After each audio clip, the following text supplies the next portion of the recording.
Education secretary 7 పంపించింది.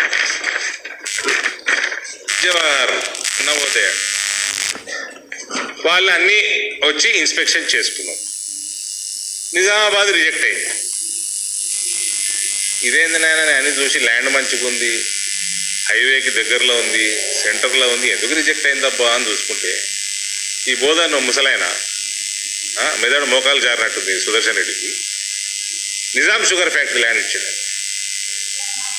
Nizam sugar factory land అది కూడా సరిగ్గా లేదు, కావాల్సింది 30 ఎకరాలు. ఈయన పెట్టిన ప్రపోజల్ అయితే సర్వే నెంబర్లు ఉన్నదాన్ని 8.5 ఎకరాలే ఉంది, 8.5 ఎకరాలే ఉంది. ఆ ల్యాండ్ ఇయ్యటం కూడా first Nizam sugar factory land ఇయ్యటం అంటే దాని అర్థం ఏంది, అదొక అంశం.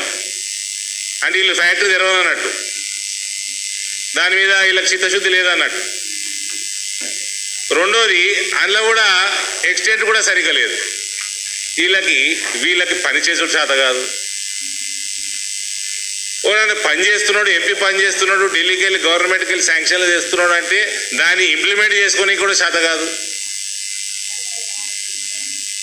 ముసలోడు చేతులు కలపడు, కార్యకర్తలకి దుమ్ము తూలేడుతుందట.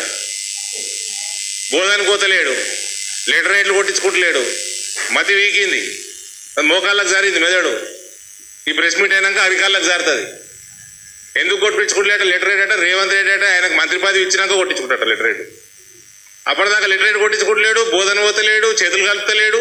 మొన్న ఎలక్షన్లు ఇప్పుడు అయినాయి కదా, ఎలక్షన్లు 2 బీజేపీ గెలుస్తుంది కదా, ఆడ టీచర్లని గ్రాడ్యుయేట్లని ఓటర్లను పిలుచుకుంటే బెదిరించుకుంటూ పంపించాడు.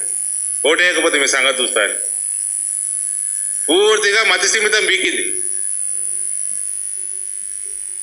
నీకు పని చేత కాదా, పని చేసేటోని ఏనియవు.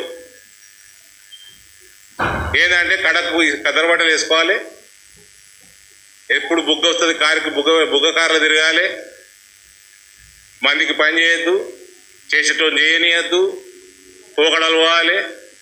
బోధన ఉంటుంది జిల్లాకు మూలకి. ఆల్రెడీ కేంద్రీయ విద్యాలయం తెచ్చింది మేము, కొత్త బిల్డింగ్ పైసలు ఇప్పించినాం, కట్టించేసినాము, నయా పైసా కరప్షన్ ఉండదు, పని అయిపోయింది.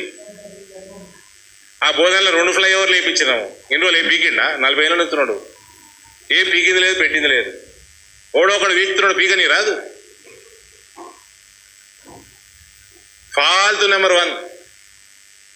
ఆ జిల్లాల తెల్లబట్టలు వేసుకొని తిరుగుడు తప్ప ముసలికి ఏం కాదు.